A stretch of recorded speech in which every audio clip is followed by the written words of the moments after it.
Hey guys, how are you? I'm coming on here again because somebody had asked me a few messages on, a few questions on my message, and I thought that they were great questions, and I wanted to come here and actually share them with you because maybe some of you guys are interested in knowing some of these answers.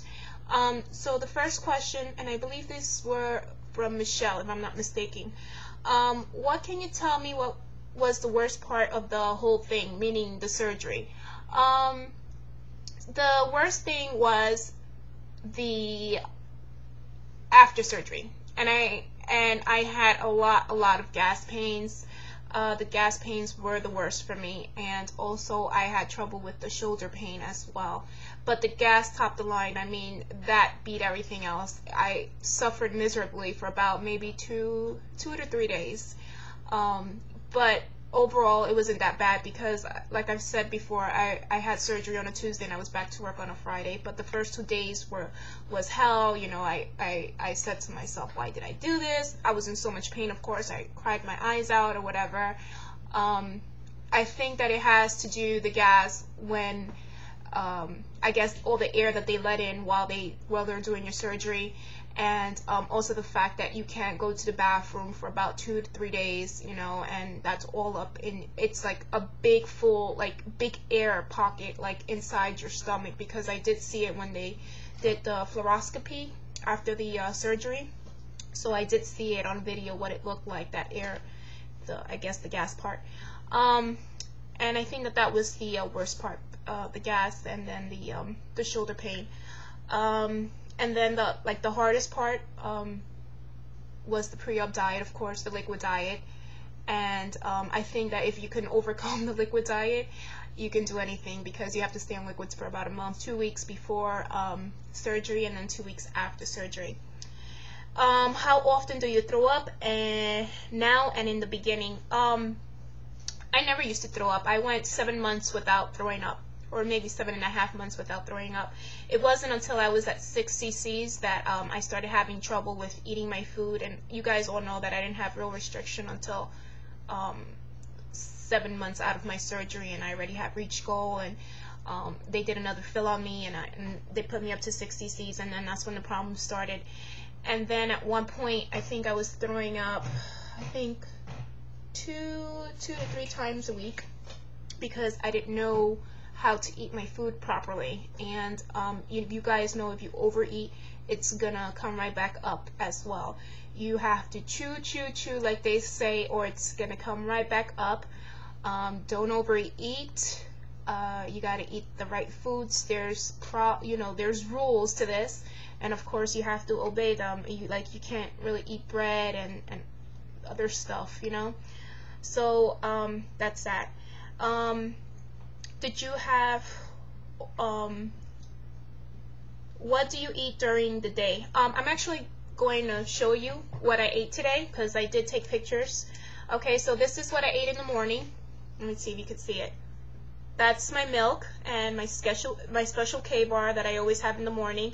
The milk is skim milk, it's 90 calories, and the special K bar is also 90 calories. Okay, and then the next thing I ate was, when I came in to work, another glass of milk and a coffee cake, and that was 100 calorie packs. And then for lunch, hold on. For lunch, I don't know if you guys can see that. Hold on. I ate a salad with diced Snapple iced tea. Of course, I had the oil and vinegar on the side, because you wanna do it yourself. You don't want to overload the salad, so you have to watch those calories. And I only ended up eating the grilled chicken because I was so full, and I couldn't even eat the lettuce. Remember what they say, protein first. So I ate the chicken first, and I didn't even bother eating the rest, the lettuce. So I'm assuming that was like 200 calories, and then the diet Snapple iced tea don't have any calories. So, and then after I finished eating, I had another milk with special K bar. And then towards like the end of the day, out of the work day, I had a Starbucks coffee that was a skinny vanilla latte, and that's 120 calories. And I also had another 100 calorie pack cupcake. I still have not eaten dinner because I'm not hungry. I'm still full. But if I do choose to eat, I'm gonna have this, which is the corn, just for one, and it's by Weight Watchers, and it's really, really good. It's only, what is this, 90 calories. No, sorry, 80 calories. It says it right there, 80 calories. And I picked this up at Pathmark, and let me show you how cute it is, because it's like in portions. See? So it's really cool. And then I'll just have it with this, which is like the boneless appetizer by Tyson.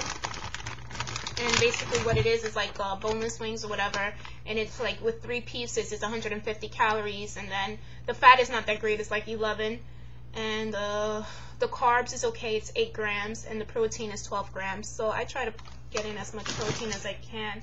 So I'm not too sure if I am going to eat that later on, because I'm bloated right now because I'm in my menstrual cycle, and I'm still full. But right there, that would all be 810 calories just for today if I do decide to eat my dinner. She also asked me if I'm satisfied when I eat. Sometimes, yes. I think so now that I do have the restriction, I am satisfied. But back then, no, I was always hungry, but it was always like a mental thing. I knew that I couldn't eat no more. I always had to stay under a specific amount of calories. So it was always mental. You have to always have a lot of willpower. You have to tell your brain to say, no, I'm not going to eat that and stuff. Any regrets, even in your darkest hours? No, never any regrets. I've said that a million times. There are no regrets that I did have the surgery, and I'm happy that I did have it, in fact. Have you had pizza yet? No, I've never had pizza after surgery, and I'm still not going to have pizza after surgery. I miss it, yes, very much. Pizza was one of my favorite things, but I stopped a lot of things. Is giving up all that great food really worth being thin? Definitely, I agree. It's worth everything to be thin. It took it, you know, I can't even answer that question because it took a lot, you know.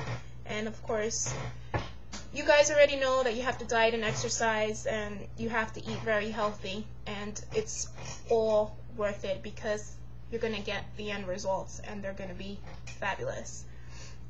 In my last video, I commented about me quitting soda, and a couple of you asked also about why we can't drink carbonated drinks or soda, and I found the answer. Carbonated beverages, whether regular or diet, should be avoided after weight loss because the carbonation can cause bloating and pain. For lap band patients, carbonation may lead to swelling and stretching of the stomach, pouch, and band area. Sugary drinks of all types should be avoided because of the high calorie content. And then there was another one, which was lap band surgeons will advise you to avoid carbonation because it has the potential to stretch the stomach pouch and cause distension underneath the band. Properly adjusted patients will feel uncomfortable as the carbonation makes them feel full and bloated. Somebody had texted me too. Let me find out. Hold on. There was another question here. Okay, let's see here. This one was from Gina. Hi Mel, just a quick question. I keep eating junk. Is it normal? I'm supposed to be getting my period. Also, every time I get a stuck episode and it goes away, I want to eat again. I think that when you get your period, and I hear this from a lot of people, that they start to crave a lot of stuff and a lot of sweets and stuff. So I think that that's perfect.